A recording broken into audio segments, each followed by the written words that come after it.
The rain hammered against my windshield as I drove home from another grueling 14-hour shift at the marketing firm. My eyes burned from staring at spreadsheets, and my shoulders ached from hunching over my desk, but the overtime pay would help me finally afford the engagement ring I'd been saving for. Sarah deserved something beautiful, something that reflected how much our 3 years together meant to me.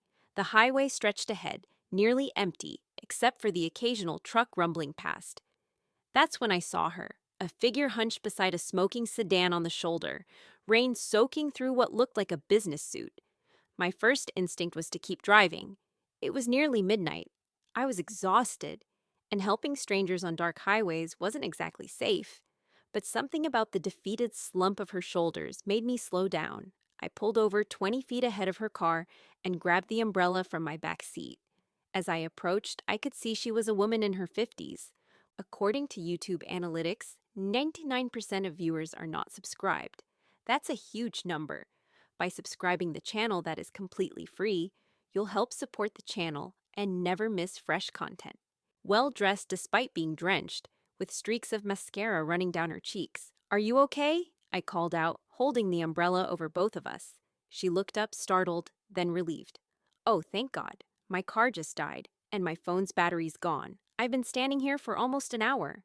"Let me take a look," I offered. Though I knew little about car engines, after a few minutes of futile tinkering under the hood, it was clear the sedan wasn't going anywhere tonight. "Where do you need to go? I can give you a ride." Her relief was palpable. "Downtown, the Marriott on 5th Street. Are you sure? I don't want to impose." "It's no trouble at all." During the 20-minute drive, I learned that her name was Margaret Chen, and she was a senior partner at one of the city's most prestigious law firms. She'd been returning from a client dinner when her car broke down. "I can't thank you enough," she said as I pulled up to the hotel. "Here, let me give you something for gas, at least." "That's not necessary," I insisted. "Just glad I could help." She pressed a business card into my hand anyway. "Marcus, please, if you ever need anything, anything at all, you call me. I mean that." I smiled, pocketed the card, and drove home, feeling good about the small kindness. Little did I know that 24 hours later, I'd be desperately wishing I'd kept driving. The next morning started normally enough. I arrived at Pinnacle Marketing at 7:30, grabbed my usual coffee, and settled into my cubicle to review the Henderson Industries campaign, the biggest account our firm had ever landed. I'd been the lead on this project for 6 months, pouring my heart and soul into a revolutionary social media strategy that could transform how the automotive parts industry reached consumers. At 9 sharp, my boss, David Reeves, appeared at my desk with an expression I couldn't read. "Marcus, I need to see you in my office. Now." The walk down the hallway felt longer than usual. David's corner office overlooked the city, its glass walls offering no privacy from the curious stares of my colleagues. He closed the door behind us and gestured to the chair across from his imposing mahogany desk. "We have a problem," he began, not bothering with pleasantries. "Henderson Industries called this morning. They're furious about the strategy presentation." My stomach dropped. "Furious?" "David, they loved it in yesterday's meeting. Mr. Henderson himself said it was innovative and exactly what they needed." "That's not what they're saying now." David's voice was cold, detached. "They claim the strategy is fundamentally flawed, that it could damage their brand reputation, and that you were unprofessional during the presentation." The words hit me like physical blows. "That's impossible. You were there. You saw how enthusiastic they were. What specifically are they complaining about?" "They say you suggested targeting millennials with messaging that trivializes safety concerns, that you pitched using social media influencers who have histories of reckless behavior." David leaned back in his chair, studying my face. "They're threatening to pull the account unless we take immediate action." None of this made sense. The strategy I'd presented was meticulously researched, focusing on authentic testimonials from real customers, and partnering with safety-conscious influencers who aligned with Henderson's values. I'd spent weeks vetting every element. "David, that's not what I presented at all. You have my notes, the slides. I've reviewed everything," he interrupted. "And frankly, Marcus, I'm disappointed. This kind of reckless creativity might fly at smaller agencies, but we can't afford these kinds of mistakes." "Mistakes?" I felt my voice rising. "I've given this company 3 years of 60-hour weeks. This account represents the best work I've ever done. Something's wrong here. What's wrong is that you've jeopardized our biggest client relationship. David stood up, signaling the conversation was over. I'm removing you from the Henderson account effective immediately. Laura will be taking over. Laura Martinez. My colleague, my supposed friend, who'd been working alongside me on this project for months, who knew every detail of the strategy, who'd helped me refine the presentation just days ago. This is insane, I said, standing as well. I'm calling Henderson myself to straighten this out. You'll do no such thing. David's tone turned threatening. Any unauthorized contact with the client will result in immediate termination. You're lucky we're not letting you go right now. I walked back to my desk in a daze, ignoring the whispered conversations and sideways glances from my coworkers. My computer screen showed 17 new emails, but I couldn't focus on any of them. This had to be some kind of misunderstanding. Henderson Industries had been thrilled with the presentation. I was sure of it. By lunch, the rumors were spreading through the office like wildfire. Marcus screwed up the Henderson account. He's been removed from the project. They're thinking of firing him. Each whispered conversation felt like another nail in my professional coffin. Laura appeared at my desk around 2 o'clock, her expression a perfect mask of sympathetic concern. Marcus, I'm so sorry about what happened. I know how much this account meant to you. I looked up at her, searching her face for any sign of the deception I was beginning to suspect. Laura, you were in that meeting. You know how well it went? Henderson loved the strategy. She shook her head slowly, her dark eyes wide with apparent confusion. I think you might be misremembering things. They seemed pretty uncomfortable with some of your suggestions. I was actually worried during the presentation, but I didn't want to undermine you in front of the client. The betrayal hit me like a physical blow. Laura had been my closest friend at the agency. We'd worked late nights together, shared takeout dinners while brainstorming, celebrated small victories with drinks after work. I trusted her completely. That's not what happened, I said quietly. You know that's not what happened. She placed a sympathetic hand on my shoulder, and I had to resist the urge to shrug it off.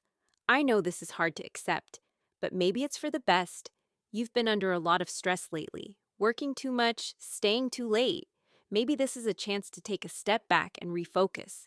After she left, I sat staring at my computer screen, trying to make sense of what was happening. The Henderson Industries file was already locked, transferred to Laura's access only. My months of work, my innovative strategy, my future at the company, all of it was being erased, as if I'd never existed. That evening, I drove home to Sarah's apartment, desperately needing the comfort of the one person who knew me best. She was waiting with dinner and a bottle of wine, her blonde hair pulled back in the messy bun I loved, her green eyes sparkling with anticipation. "How is your day?" she asked, kissing me as I walked through the door. "You look exhausted." I told her everything: the meeting with David, the accusations from Henderson Industries, Laura's betrayal, the complete upheaval of everything I'd worked for. Sarah listened patiently, her expression growing more concerned with each detail. "That's terrible," she said when I finished. "But maybe there's some truth to what they're saying." I stared at her, certain I'd misheard. "What?" "I mean, you have been working crazy hours lately. You're always stressed, always distracted. Maybe you did make some mistakes in the presentation without realizing it." The words stung more than I expected. "Sarah, you know me better than anyone. You know I don't make careless mistakes with my work." She sighed, running her fingers through her hair. "I know you think you don't, but everyone makes mistakes when they're overworked and under pressure. Maybe this is a sign that you need to slow down, find some balance. So you think I deserved what happened today? That's not what I'm saying." But her tone suggested otherwise. "I'm just saying that maybe you should consider the possibility that you're not seeing this situation clearly." I left her apartment that night feeling more alone than I'd ever felt in my life. The two people I trusted most, my colleague and my girlfriend, had both suggested that I was somehow responsible for my own destruction. The engagement ring I'd been saving for felt like a weight in my pocket, a symbol of a future that suddenly seemed uncertain. The next few days were a blur of professional humiliation. I watched from the sidelines as Laura presented her strategy to the Henderson Industries team, using my research, my insights, my innovative approaches, but now claiming credit for all of it. The client was thrilled with the new direction, praising Laura's creativity and vision. David called me into his office again on Friday afternoon. This time, HR representative Janet Walsh was there, her expression grim. "Marcus, we need to discuss your future with the company," David began. "Your performance over the past few months has been concerning." I almost laughed at the absurdity of it. Concerning? I've brought in 3 major accounts this year. My client satisfaction scores are the highest in the department. Janet opened a folder on her lap. "We've documented several instances of missed deadlines, communication issues with team members, and now this situation with Henderson Industries." "What missed deadlines? What communication issues?" She read from her notes. "August 15th, you failed to submit the Morrison Industries proposal on time. September 3rd, you were reported for being difficult to work with during the team brainstorming session. September 20th, you missed the client check-in call with Berkshire Financial. Each accusation was fabricated or twisted beyond recognition. The Morrison proposal had been delayed because the client requested major changes at the last minute. The difficult team session was when I'd questioned a strategy that would have violated advertising regulations. The Berkshire call had been rescheduled by the client, not missed." "None of this is accurate," I said, looking back and forth between David and Janet. "You're rewriting history to justify what you've already decided to do." David leaned forward, his expression hardening. "Marcus, your attitude right now is exactly what we're talking about. You're defensive, you refuse to accept responsibility for your mistakes, and you're showing a concerning pattern of paranoid thinking." Paranoid thinking? The phrase hung in the air like an accusation of mental instability. "We're placing you on administrative leave, effective immediately," Janet announced. "You'll have 2 weeks to consider your options and decide whether you want to continue working here under a performance improvement plan, or whether you'd prefer to resign and receive a positive reference for future employment." The choice was clear: accept their narrative of my incompetence and submit to their improvement plan, or resign and let them spin whatever story they wanted about my departure. Either way, my reputation at Pinnacle Marketing was destroyed. I chose to fight. "I'm not resigning, and I'm not accepting your fictional performance issues. I want everything in writing, every accusation, every supposed missed deadline, every piece of evidence you claim to have." David and Janet exchanged glances. "That's your choice," David said, "but I'd strongly encourage you to reconsider. Fighting this will only make things more difficult for everyone involved." The threat was barely veiled. Fight, and they'd make my professional life even more miserable.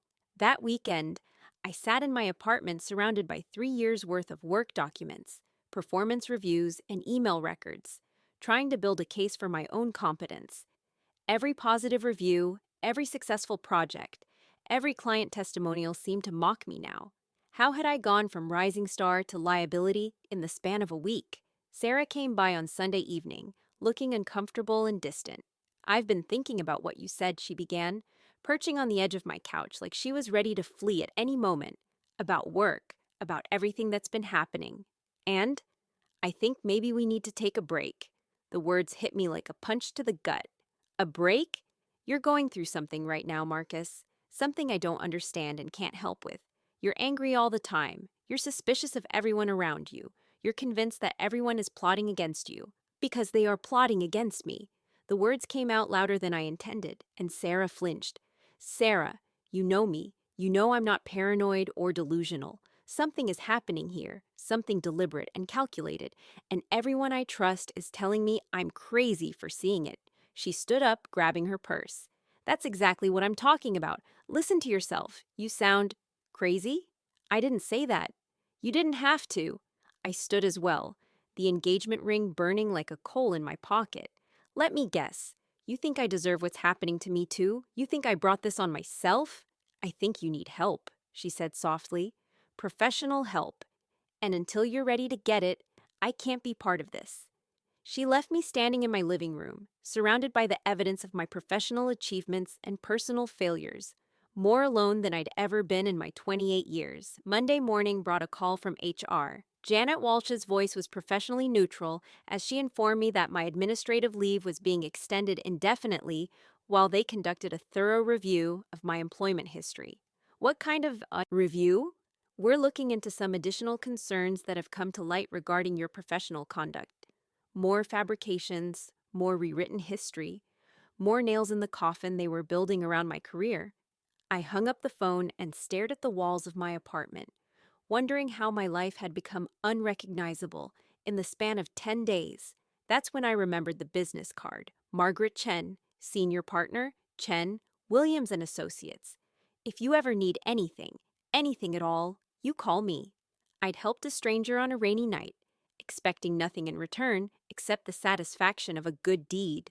Now, with my career in ruins and my personal life crumbling, I found myself desperately hoping that karma worked both ways.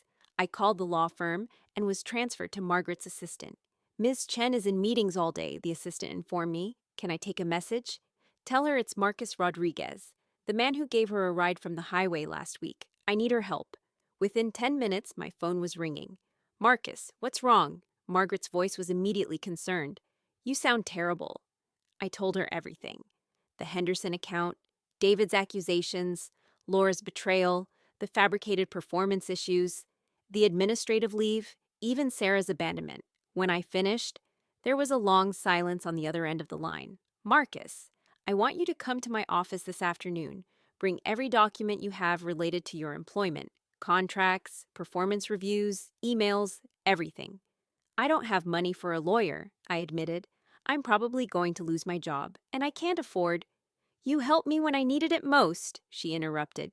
Now let me help you. Margaret Chen's office occupied the top floor of a gleaming downtown skyscraper, its floor-to-ceiling windows offering a breathtaking view of the city. She was exactly as I remembered, professional, sharp-eyed, and radiating the kind of quiet authority that commanded respect. Tell me about Henderson Industries, she said, after reviewing my documents for an hour. I walked her through the entire account, my strategy, the research, the months of preparation, the successful presentation, and the sudden reversal. Who else was in that presentation? David Reeves, my boss, and Laura Martinez, my colleague. And you're certain Henderson was pleased with your work?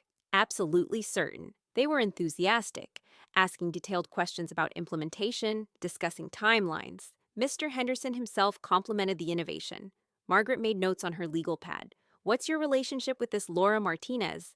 We were close, friends, I thought. We worked together on everything, shared ideas, collaborated constantly. And she had access to all your work on this account? Complete access. We shared files, discussed strategies, refined presentations together. Margaret leaned back in her leather chair, her expression thoughtful. Marcus, I'm going to be direct with you. What you're describing sounds like a deliberate, coordinated effort to discredit and remove you. The question is why. I've been asking myself that for 2 weeks. Henderson Industries is a major account, millions of dollars in billings. Your strategy, from what I can see in these documents, is genuinely innovative.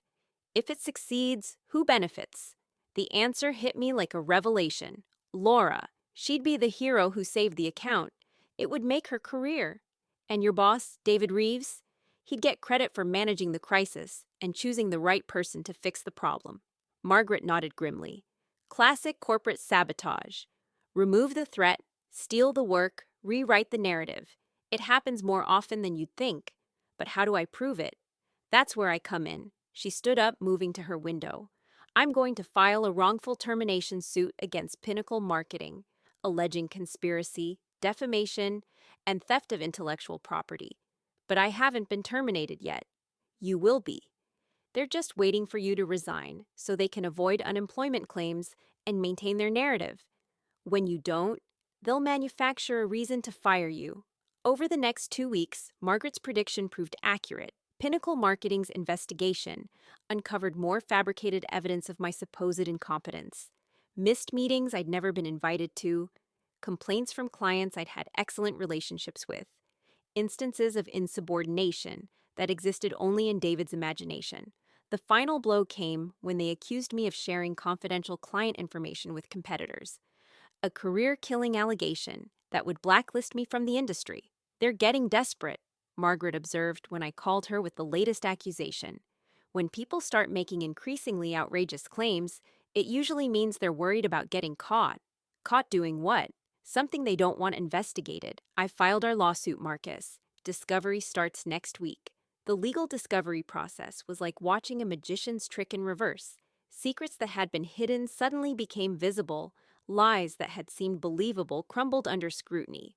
Margaret's team subpoenaed emails, phone records, financial documents, and internal communications from Pinnacle Marketing. They interviewed former employees, questioned current staff, and traced every detail of the Henderson Industries account. What they found was damning. Email records showed that David and Laura had been planning my removal for months, long before the Henderson presentation.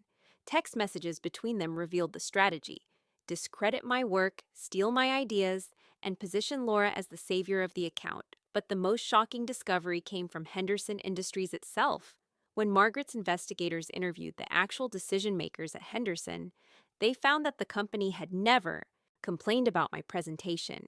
In fact, they'd been enthusiastic about it and had approved the strategy unanimously. The client complaints that formed the basis of my removal had been fabricated entirely by David Reeves, who had called Henderson's CEO and told him that I was being removed for personal reasons and that a new team member would be taking over. Henderson Industries had never requested my removal, never complained about my professionalism, and never expressed concerns about the strategy. They'd simply been told that there was a personnel change and had accepted it without question. They didn't just sabotage you, Margaret explained during one of our meetings. They committed fraud against their own client, lying about the reasons for changing team members. The conspiracy went deeper than I'd imagined. Laura had been quietly undermining me for months, altering shared documents to make my work appear sloppy, changing meeting notes to reflect poorly on my contributions, and feeding David false information about my interactions with clients. Performance evaluations had been backdated and altered. Email chains had been selectively deleted to remove context that would have exonerated me. Even my supposed missed deadlines were revealed to be the result of Laura deliberately withholding information about client requests and timeline change. Most damaging of all was the discovery of financial incentives. David had promised Laura a promotion and substantial bonus if she could successfully take over the Henderson account. The company's partnership track was limited, and my continued success was seen as blocking her advancement. It's textbook workplace sabotage, Margaret told me. They identified you as a threat to their ambitions and systematically destroyed your reputation to eliminate the competition. As the evidence mounted, I felt a strange mix of vindication and betrayal. I'd been right about the conspiracy, but knowing that people I'd trusted had spent months plotting my professional destruction was almost more painful than the initial betrayal. 3 months after my removal from the Henderson account, Margaret called with news. Pinnacle Marketing wants to settle. Settle? They know they're caught. The evidence is overwhelming, and they can't afford the publicity of a trial. They're offering reinstatement, back pay, a formal apology, and a substantial cash settlement. I should have felt victorious, but instead, I felt empty. What about David and Laura? That's the interesting part.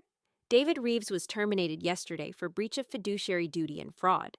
Laura Martinez was suspended pending an internal investigation. The corporate world was turning on its conspirators with the same ruthless efficiency they'd shown in targeting me. But their professional downfall felt less satisfying than I'd expected. Mostly, I just felt tired. I don't want to go back there, I told Margaret.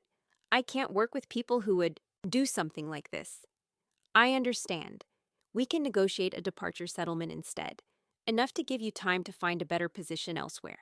That evening, I sat in my apartment holding a check that represented not just financial compensation, but acknowledgement that I'd been wronged.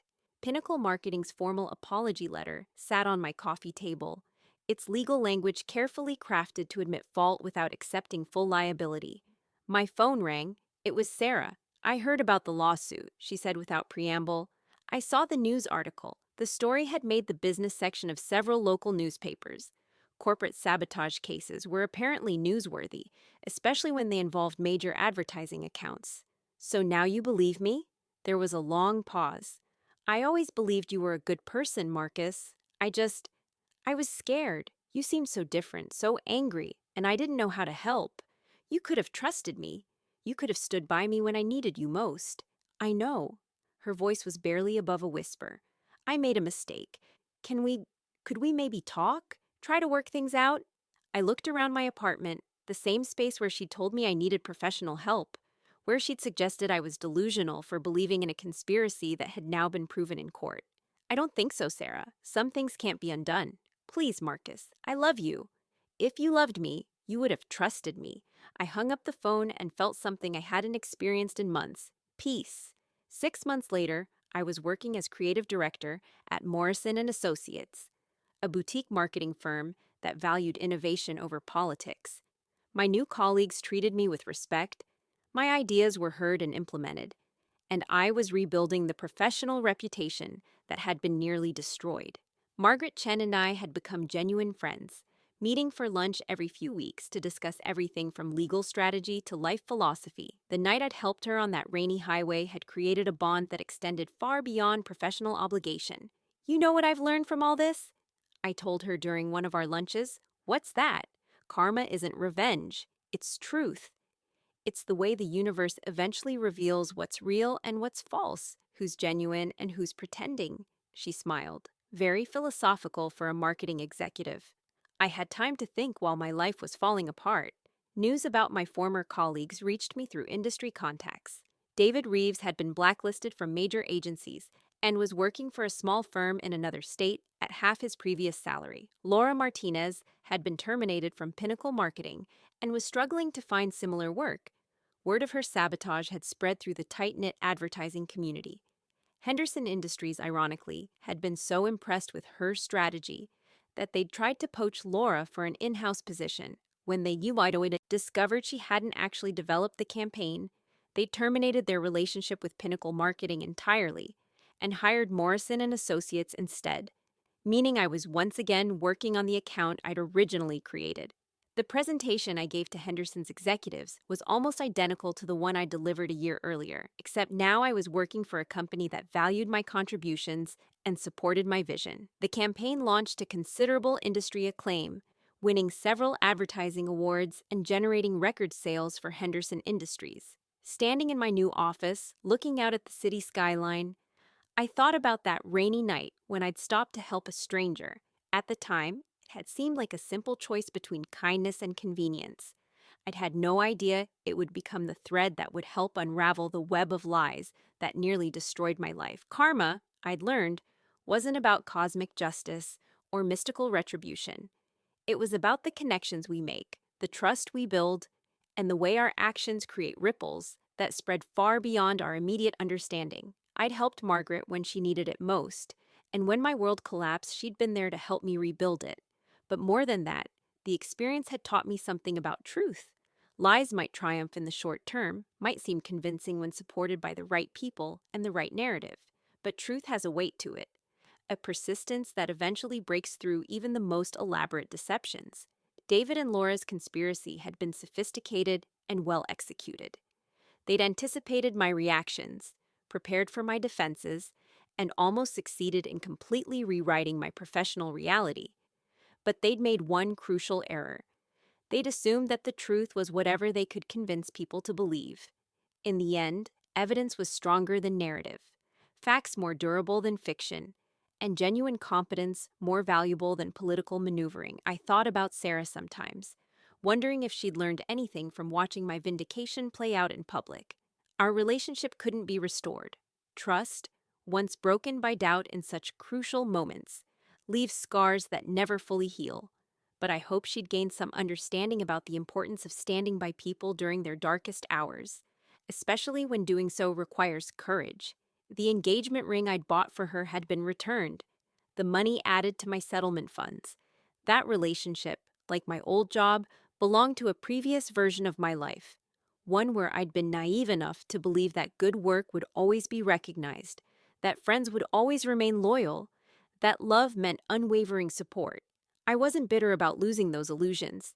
They'd been replaced by something more valuable, the knowledge that I could survive betrayal, that I could fight for my own integrity, and that the universe, however slowly, tends to align itself with truth. My phone buzzed with a text from Margaret. "Dinner this weekend? I have news about the Chen Foundation's new marketing campaign." I smiled, typing back my acceptance. Some connections, forged in moments of mutual need and nurtured through genuine respect, prove stronger than the bonds we think we can rely on. The storm that had brought Margaret and me together had lasted only one night, but the karma it set in motion had reshaped both our lives. Not through revenge or mystical intervention, but through the simple power of human decency, creating opportunities for justice to prevail. As I prepared for my next presentation, another innovative campaign that would bear my name and reflect my vision, I felt grateful for that rainy night when I'd chosen kindness over convenience. Sometimes the most important decisions we make seem trivial at the time, but they echo through our lives in ways we never could have imagined. The stranger I'd saved had, in turn, saved me, not just from professional destruction, but from the cynicism that could have consumed me after such betrayal. She'd shown me that for every David and Laura in the world, there are people of integrity willing to fight for what's right. That, perhaps, is the truest form of karma. Not punishment for wrongdoing, but the understanding that our actions create the kind of world we live in, one choice at a time.